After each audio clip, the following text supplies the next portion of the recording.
Well, hello, loves, and welcome back to Musey's Modern Dreadfuls. I hope you're all doing quite well, and I'm happy to say I am feeling not too bad myself. So today, to further distract from what's going on, let's hop into a story called Buyer's Remorse by Reddit user BunnyB03.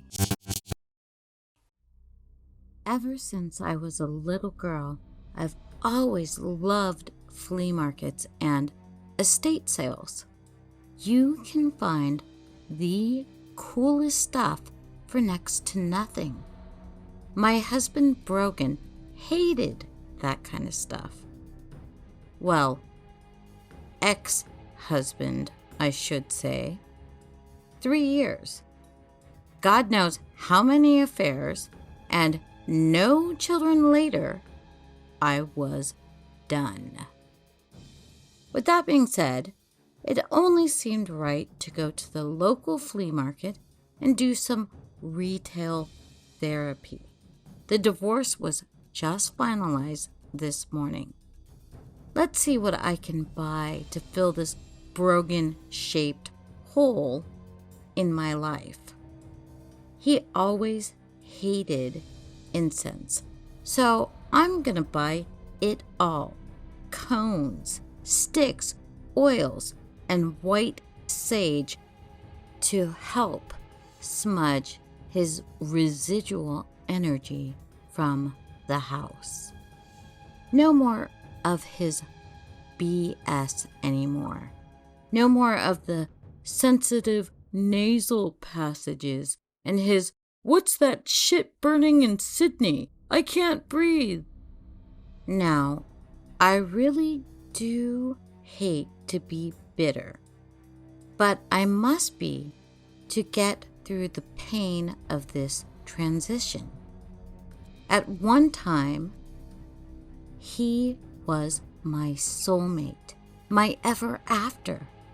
But then the rug got swept out from under me so often that I didn't even feel the impact of hitting the floor anymore. No one walks down the aisle pre-planning their divorce. Where's the romance in that?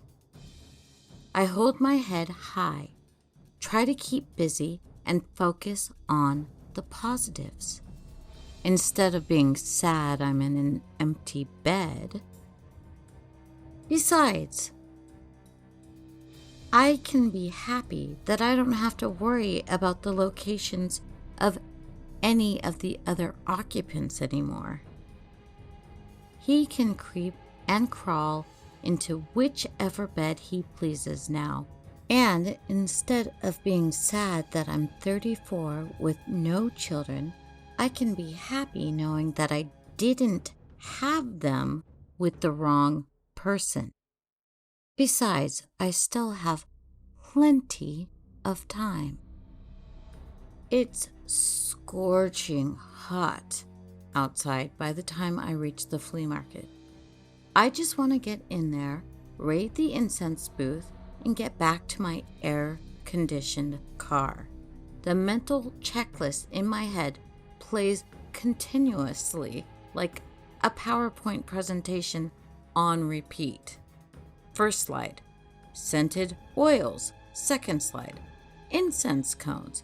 Third slide, white sage, and etc. The booth had a sign next to the register that read, "Be back in 10 minutes.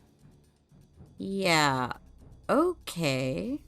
That's a safe plan. Do you know how much shit people can steal in 5 minutes? A lot. There were tables filled with so many enticing, smelly goods.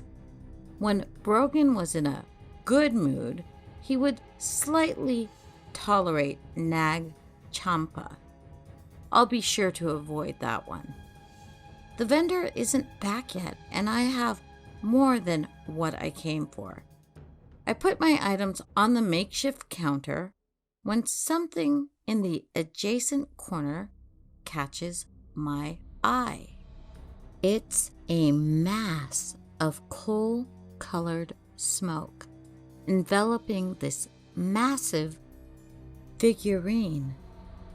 The fog makes it hard to see exactly what I'm looking at. I walk towards it and fan some of the cloud away with my hand. It's absolutely gorgeous. A slate-colored hydra, each head facing a different way with holes in the ears and mouths to allow fragrant plumes to billow through them. My hand betrayed my shy curiosity and reached out to touch it. The eyes were so mesmerizing, almost lifelike. The deep boom of a clearing throat snapped me from my trance just before my skin contacted its textured surface. "You like?" It looks like who I assumed to be the owner of the stall. His brows raised in a smile that didn't quite match the expression in his eyes. Oh well, he doesn't have to be my best friend to sell me shit. My gut tells me I have to have this. "How much is it?" I ask, feigning disinterest. Now the smile reaches his eyes. Finally. $20, he replied. His foreign accent was thick, like maple syrup in the snow. My lower lip protrudes slightly in disappointment. I reach into my pocket and search for the wad that I know contains a 10 and 3 $1 bills. Aw, damn it. I only have 13, and I really wanted incense to go with it too. "Do you take cards here?" I knew they didn't. With a tisk of his tongue and a shake of his head, the light in his eyes disappeared. A cold stare now in its place. He knew I was playing the game. I cast my gaze downward and turned to walk away, making sure to take my time doing so. It takes him 8 steps to speak up, but they always do. Wait. You say you have $13. What scents do you like? I give you 5 cones and the dragon for that much, but only because you have a nice face. His bushy eyebrows dips into a wink as he says the last sentence. Ugh.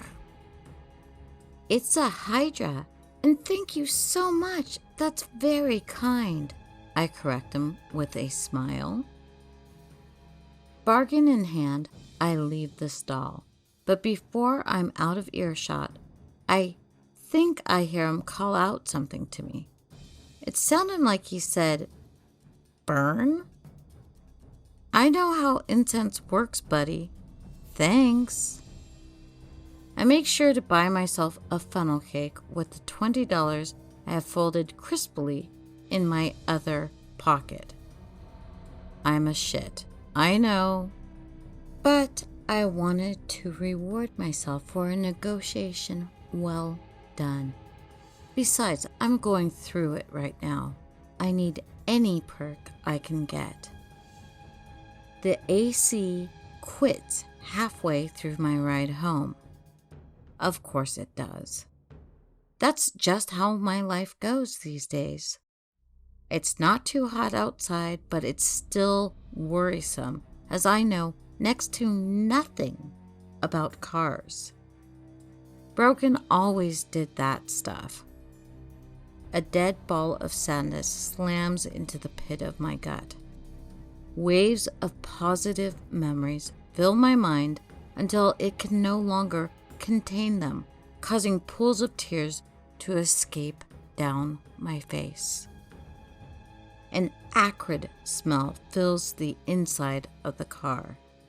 The smell reminds me of when I left my light bright pegs next to my mom's curling iron once as a kid. They melted into a technicolored puddle. It took hours to get the smell out of the bathroom after. I don't even remember why I had them in there in the first place. Anyway, the point is, I smell melted plastic and I don't like it. The very last thing I need right now is for something to happen to my car. Brogan always handled that stuff. If life could just stop giving me reminders that I'm shit at being alone, yeah, that'd be just great. Thank you very much. There's no smoke coming out from under the hood. The weather is such crap today, though, that even if there was, it wouldn't be too hard to miss.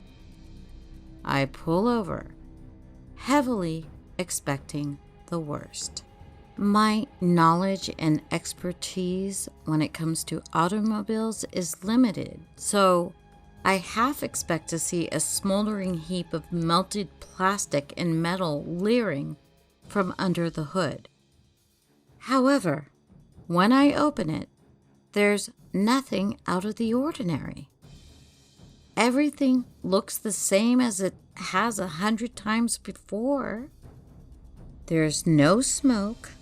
Nothing feels overtly hot. The fluid levels were all fine even. That's about the most I know about cars, but I was able to check that. Perplexed, hell, more like slightly annoyed, I slump back into the driver's seat and turn the key in the ignition.